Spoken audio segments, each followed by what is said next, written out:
Okay, how do you guess? This is the question. How do you guess whether it is reverse charge or forward charge? In case of reverse charge, they will always mention. In case of reverse charge, they will always mention कि reverse charge है, ठीक है? Forward में कभी mention नहीं होगा, तो वो forward ही रहेगा, ठीक है? Whenever it is not given in the question, हाँ, या तो RCM word होगा, या तो reverse charge mechanism लिखा होगा, या तो reverse charge लिखा होगा, कुछ तो लिखा होगा, ठीक है? If it is reverse charge mechanism, so they will have to give it. You cannot assume that it is reverse charge. Whenever your question is silent about it, it is always forward charge. Okay? पहली चीज आप एकदम clear कर लो. दूसरा, ये goods है या service है? ये गुड्स है या सर्विस है?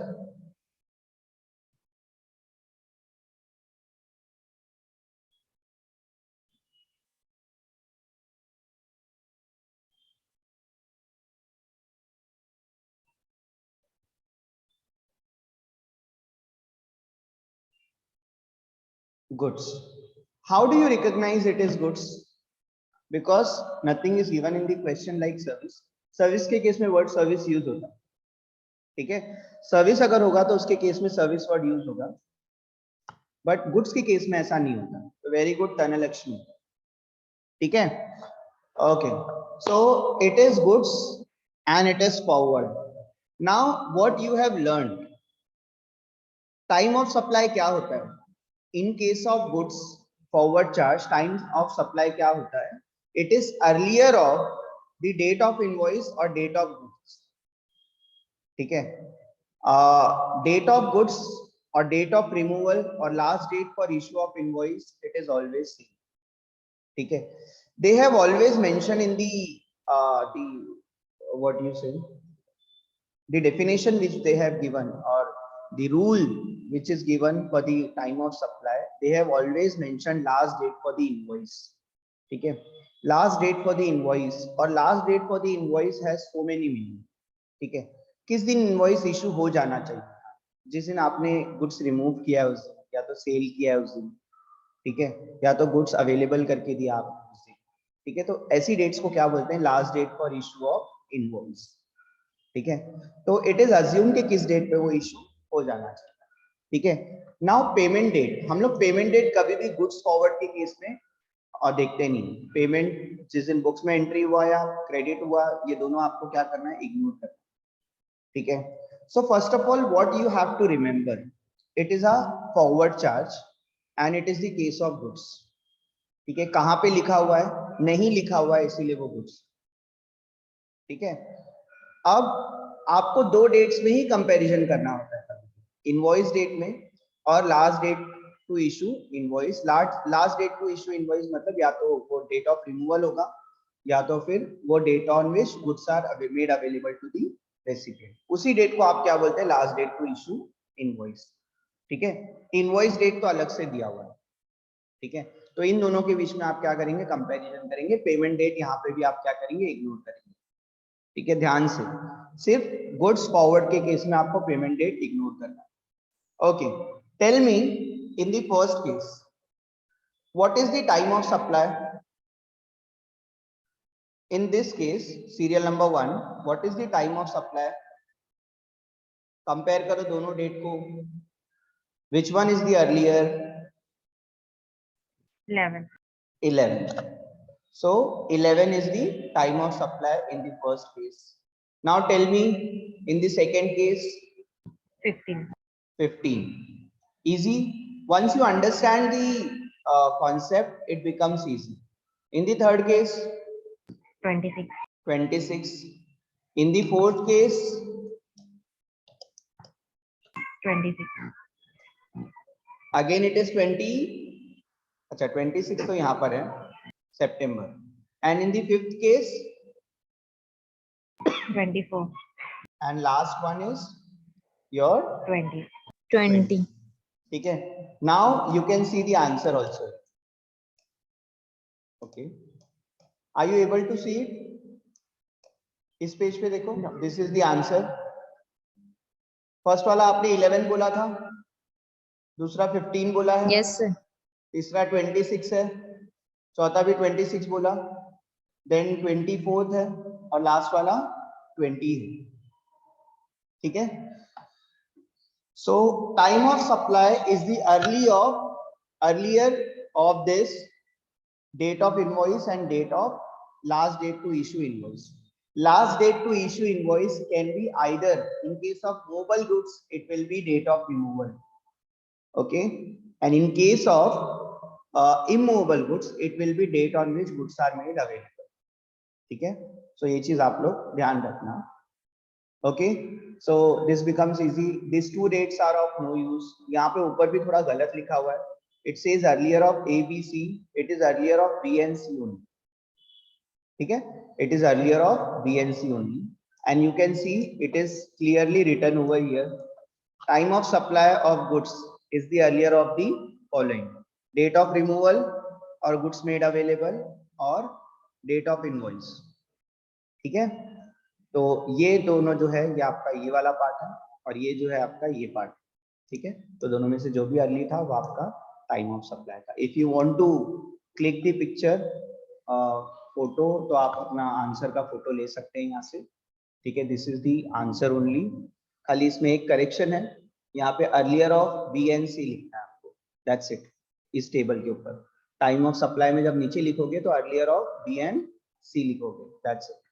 ठीक है, they have given the correct answer, but the only thing they have not seen, they have not compared this table name properly. Okay, can we move on to the reverse case? reverse case पे जाएं हम लोग. Yes, sir. Okay, ठीक है. So these two questions we have solved. मैं notes में से ही बता देता हूँ, ये दो क्वेश्चन हम लोगों ने सॉल्व कर लिया. ठीक है, now moving on to the question number 4. ठीक है, now tell me time of supply in the following cases. ये मुझे आप बताइए, ये जो क्वेश्चन नंबर 4 आपको दिख रहा है ये गुड्स का केस है या सर्विस का केस है?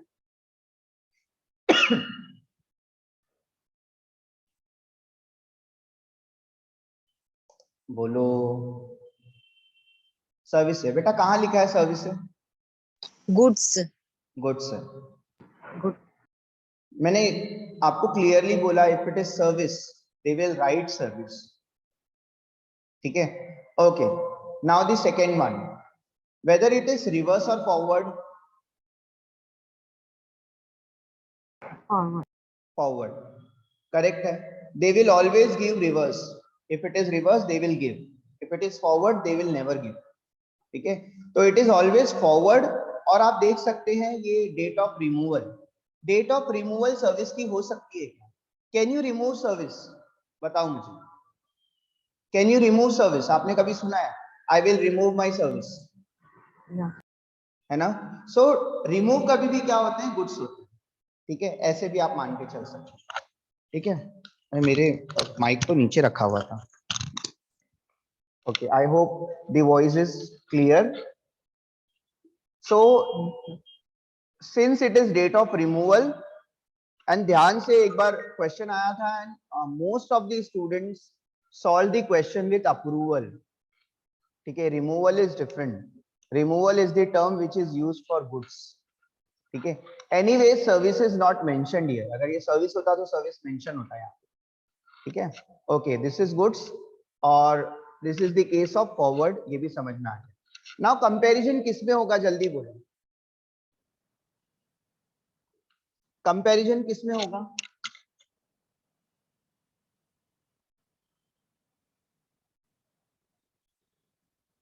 I am waiting. कंपैरिजन किसमें होगा? अगर ये गुड्स का फॉरवर्ड केस है तो कंपैरिजन किसमें होगा?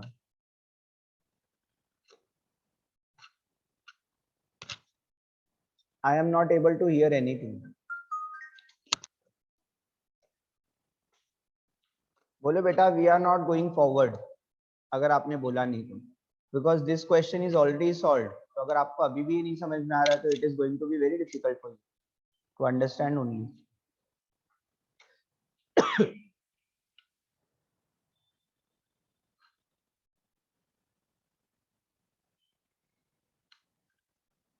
Is it audible, guys? Date of Yes, invoice sir. and date of sir कुछ Date समझ of- में नहीं आया आप क्या बोले. मैंने क्वेश्चन पूछा कि कंपैरिजन किस में होगा. इस क्वेश्चन में टाइम ऑफ सप्लाई निकालने के लिए कंपैरिजन किस डेट्स में होने वाला है. ठीक है, that is my question. Dhanalakshmi says date of invoice and date of recipient payment. बेटा क्लियरली लिखा है नोट्स में. आप देखो, मैं नोट्स का फोटो, आप नोट्स का पेज आपको बताता हूँ. क्लियरली लिखा है. क्या लिखा है बोलो. Can you read this?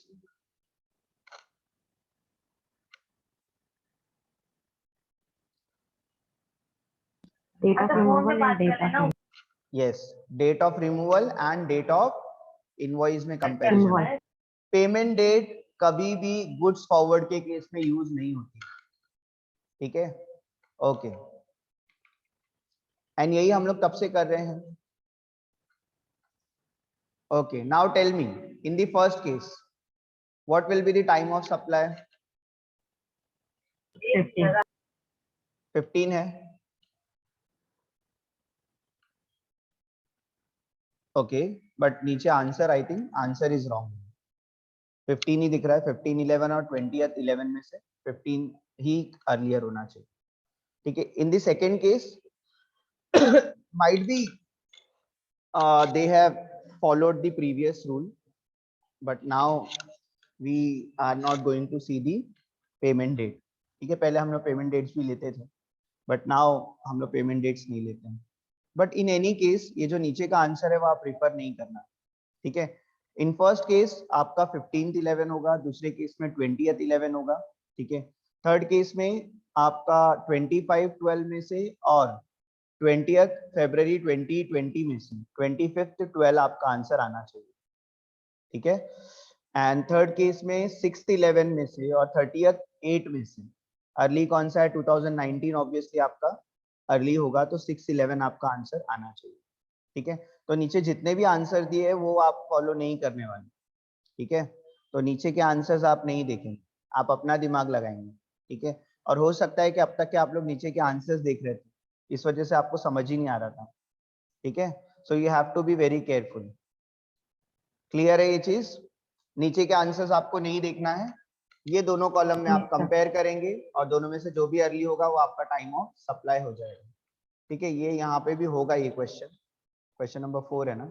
So we will have a different solution in the text book. अगर अपडेट हो चुकी है तो टेक्स्ट बुक में हम लोग को सॉल्यूशन अलग हो गया होगा अब तक.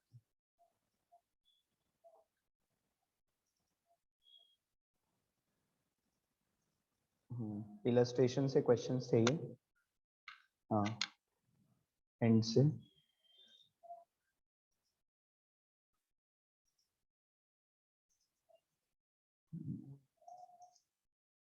ठीक है. ये अब आ नहीं रहा है आगे का, प्रॉपरली डाउनलोड नहीं हो रहा है. I will see if it is getting downloaded properly.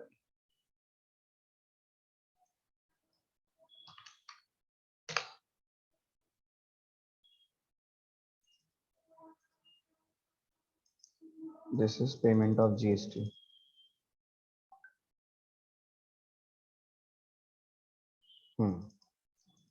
Okay, that was question number 4 ना.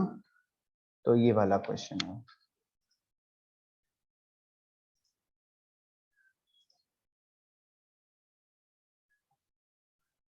नहीं, they have not updated it. ठीक है. They have given the same only, same answer only. Okay, so you will correct it. Answers आप यहाँ से नहीं लेंगे. It is based on the previous rule. पहले हम लोग पेमेंट डेट कंसीडर करते थे, बट अब हम लोग पेमेंट डेट कंसीडर नहीं करते. ठीक है. तो उस हिसाब से आपको क्वेश्चन को सॉल्व करना है. इन दोनों डेट में, डेट ऑफ रिमूवल और डेट ऑफ इनवॉइस में कंपेयर करेंगे. तो first is 15/11, second is 20/11, third is 25 दिसंबर क्योंकि 2019 है इसीलिए. यहाँ पे 6/11 है बिकॉज 2019 है. फिर 6/1 आएगा आपका दोनों में कंपेयर करेंगे और फिर लास्ट में अगर कंपेयर करेंगे तो 14 फरवरी आएगा। ठीक है, any doubt, any doubt, any question? अगर आप नीचे का आंसर रिफर करेंगे तो आपका रॉन्ग हो जाएगा। ठीक है, एनी क्वेश्चन? मैं अभी तक के नेक्स्ट वाले पार्ट पे नहीं गया। ठीक है, we are only discussing about this goods forward. Payment date ignore करो, ठीक है, और डेट ऑफ रिमूवल, ठीक है, या फिर last date to issue invoice, और इनवॉइस डेट में आप क्या करेंगे, कंपैरिजन करेंगे। Is this clear? यस और no? Tell me. Yes, sir. हाँ, मुझे जाना है अभी गुड्स रिवर्स चार्ज मैकेनिज्म। ठीक है, ओके। नाउ यहाँ पर अगर आप देखेंगे, so you will have so many dates. Recipient, जब हम लोग बात करते हैं रिवर्स चार्ज मैकेनिज्म में, रिवर्स चार्ज मैकेनिज्म में it is the point of view of recipient, ठीक है, जिसको गवर्नमेंट को टैक्स पे करना है। So what should be the time of supply? In this case date on which goods received. ठीक है, अगर आपके पास ये डेट अवेलेबल है तो अच्छी बात है, लेकिन आप सोचो कि गुड्स किस दिन रिसीव होगा, जिस दिन रिमूव होगा उसी दिन रिसीव होगा। ठीक है, तो ये अलग तरीके से दिया हुआ है। तो जिस दिन आपका सेल होता है उसी दिन गुड्स रिसीव होता है। Obviously in certain cases it is not true, ठीक है, क्योंकि कई बार 1-2 दिन 3 दिन लग जाते हैं गुड्स को आने के लिए। बट यस, जिस दिन रिमूव होता है उस दिन ही गुड्स रिसीव होना चाहिए। तो दोनों में से जो भी डेट अवेलेबल है वो। इनवॉइस डेट आप नहीं लेंगे, इनवॉइस डेट में कितना प्लस करेंगे, 30 डेज। ठीक है, तो जब भी आप रिवर्स चार्ज मैकेनिज्म देखेंगे तो आप इनवॉइस, अगर गुड्स का रिवर्स चार्ज मैकेनिज्म देखेंगे तो आप इनवॉइस में कितना प्लस करेंगे, 30 डेज प्लस करेंगे। ठीक है, तो ये सेकेंड केस है।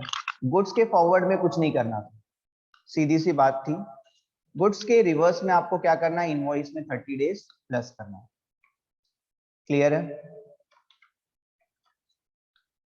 क्वेश्चन देखेंगे।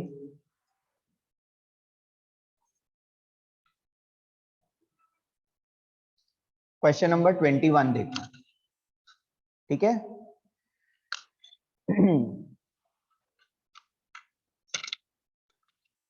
यहां पर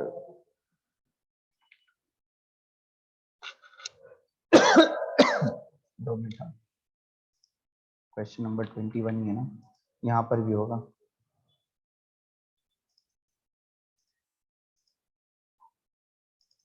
हम्म, 21।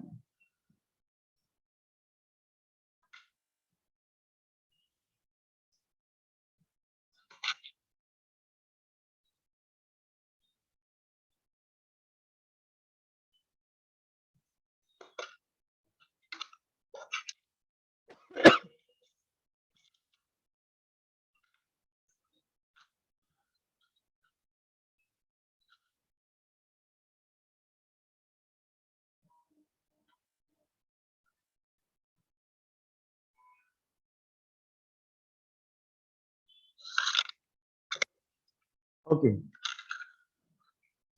so there is something that needs to be cleared out.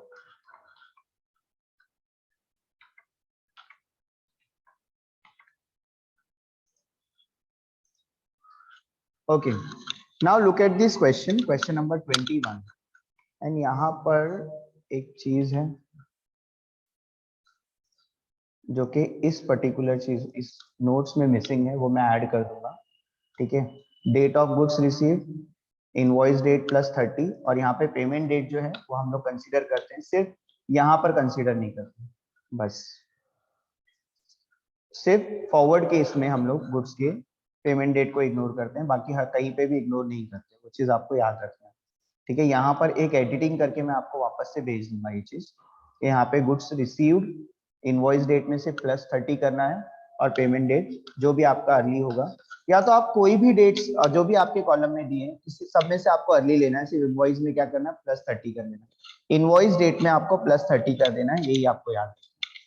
अब इनवॉइस डेट में प्लस 30 कैसे करते हैं, देखो क्वेश्चन में, this is the question, question number 21। यहाँ पे दिखता है आपको determine the time of supply in the independent cases, यहाँ पे देखो आरसीएम लिखा हुआ है।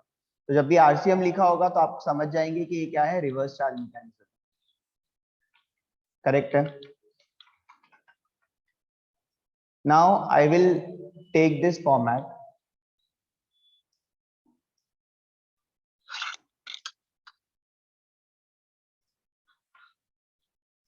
I will remove this lid because in case of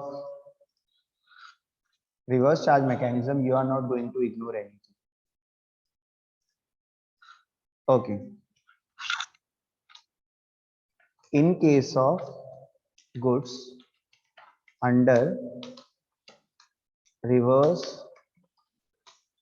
charge mechanism, the time of supply will be earlier of the following: invoice date plus 30,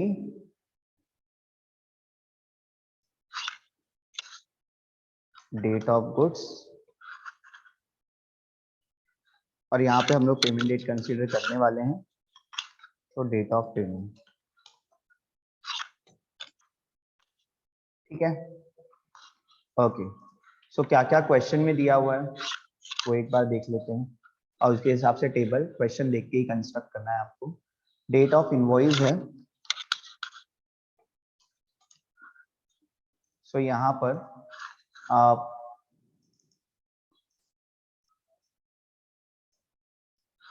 invoice date plus 30 बना लेंगे। Invoice के बाजू में ही आप बना लेना इनवॉइस डेट प्लस 30, फिर date of goods आपको दिया होगा, डेट ऑफ पेमेंट आपको दिया होगा। इन सब की मदद से हम लोग क्या करेंगे, लास्ट कॉलम अपना फाइंड आउट करेंगे, टाइम ऑफ सप्लाई। ये आप याद रखना कि हम लोग कौन सा केस कर रहे हैं। We are talking about reverse charge mechanism.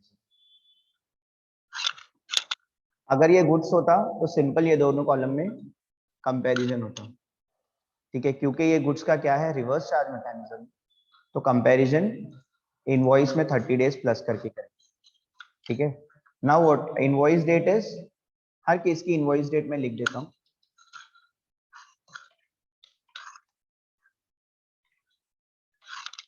इसका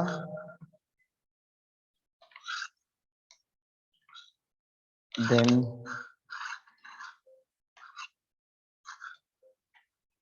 क्या हो रहा है, 24 अगस्त 2020,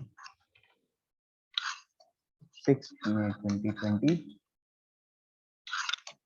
6/7/2020, and last one is 16th October 20। ठीक है।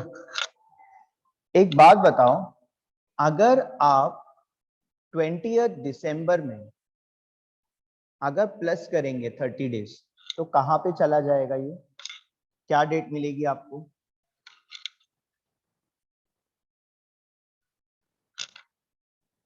अगर आप 20/12 में अगर 30 डेज प्लस करेंगे तो आपको क्या डेट मिलेगी? बोलिए, काउंट कर रहे हो, काउंट कर लो। Someone said 19 Jan. Okay, good. Ayesha ने बोला, आयशा said 19 Jan. साइमा ने भी 19 Jan बोला। ठीक है, now we will calculate 19 Jan 20। Okay, तो मैं प्लस करके देखता हूँ, कोई वैल्यू नहीं आई। ओके, नो प्रॉब्लम, ये डेट है इसीलिए। जब आप 20 में 30 प्लस कर देते हैं तो इट बिकम्स लाइक दिस। अब ऐसी तो कोई डेट हो नहीं सकती है ना, तो हम लोग क्या करेंगे, ये 50 में से ये दिसंबर के बाहर जाने के लिए आपको दिसंबर के डेज माइनस करने होते हैं। दिसंबर में कितने डेज होते हैं? 31। तो अगर मैं 50 में से 31 को माइनस करता हूं तो हो जाएगा ना कितना, 19 जनवरी 2020। करेक्ट है। आप फिंगर्स पे भी कैलकुलेट करेंगे तो आपको सेम चीज मिलेगा। लॉजिक ये है कि दिसंबर में 31 डेज होता है ना। तो जब आप नॉर्मल मंथ्स में होंगे ना, मतलब जब आप अदर देन 31 डेज वाले मंथ में होंगे तो आप 20 से 20 पे ही जाएंगे।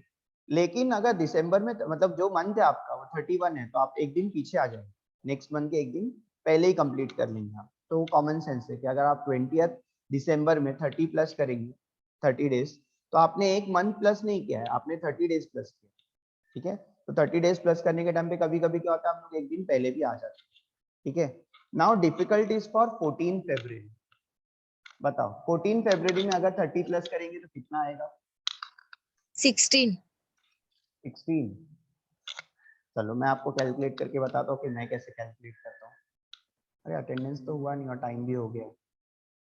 ठीक है, 14 कैसे आएगा बेटा? 14 में 14 प्लस करने के बाद 30 प्लस कर दिया तो ये हो गया 44 बराबर। और मैं 44 में से फरवरी के मंथ को माइनस कर देता हूँ, तो 44 माइनस 28 बिकम्स 16, है ना। तो 16 आंसर दिया था किसने? किसने भी नहीं दिया। कैसे? सर मैंने दी थी। अच्छा 16 दिया है आपने, ओके। 16 फरवरी में होगा, मार्च में चले जाएंगे ना हम लोग। 29 नहीं लेंगे क्या? 29 लेने के लिए बेटा लीप ईयर होना चाहिए। अच्छा ये लीप ईयर तो है, सॉरी। है लीप ईयर कैसे मालूम होता है? 2020 को डिवाइड बाय 4 करो आप, सॉरी 2020 को डिवाइड बाय 4 करो, डिवीजन पूरा हो गया, मतलब इसमें 29 डेज थे। ठीक है, फरवरी में 29 डेज थे, 2020 के फरवरी में 29 डेज, 28 डेज नहीं थे। ठीक है, ये आंसर विल बी 15। देखो किसी ने आंसर दिया 14, किसी ने आंसर दिया 15, किसी ने आंसर दिया 16, है ना। So you have to be very careful कि ये वाले फरवरी में कितने डेज थे? 29। अभी मुझे अटेंडेंस लेना है तो आई विल स्टॉप शेयरिंग, और ये वाला पर्टिकुलर कॉन्सेप्ट जो है वो हम लोग क्या करेंगे, नेक्स्ट लेक्चर में पूरा का पूरा कंटिन्यू करेंगे रिवीजन के साथ में। ठीक है, फिलहाल आज हम लोग 30 डेज ऐड करना सीख रहे थे। आई होप सब लोगों ने रीनेम किया होगा अपने आप को प्रॉपरली, जैसे मैंने इससे पहले आपको करवाया था।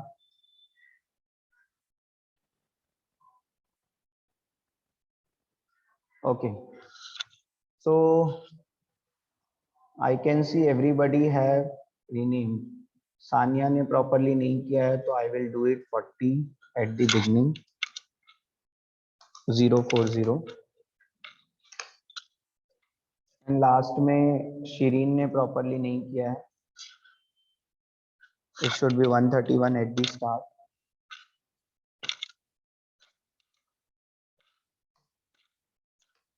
ये भी मैंने प्रॉपरली कर दिया है। And I don't know Meenu, Priyanka, Suresh, Prabhakar का रोल नंबर क्या है, तो अगर वो अपडेट कर देती है या तो चैट बॉक्स में डालती है तो I will mark the attendance, otherwise I can't do anything. Mark attendance E1 semester for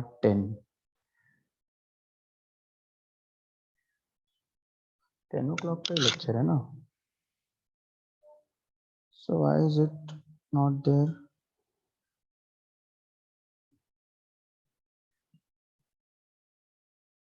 TY BAF is there, but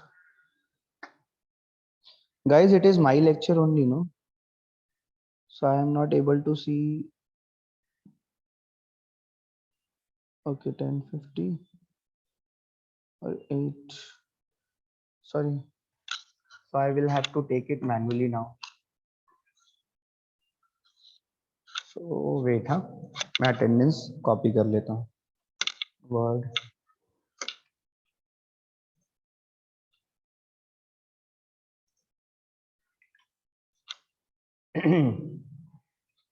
अभी कोई मूव नहीं करेगा जब तक के अटेंडेंस नहीं हो जाता।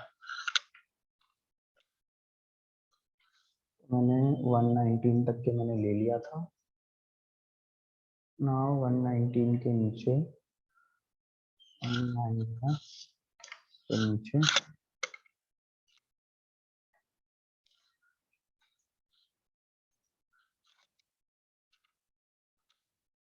हाँ 10 से लिया है, फिर उसके बाद जो बच गए एंड में।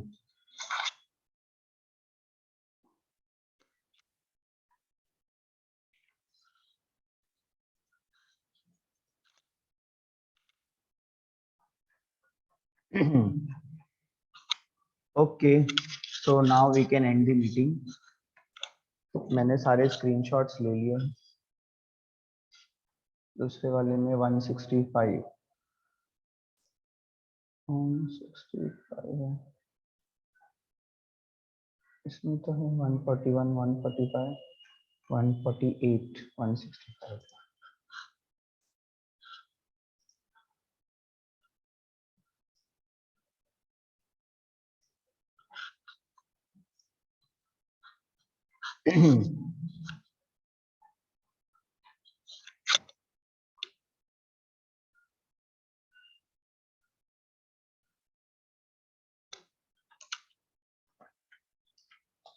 Attendance as on 8th Jan.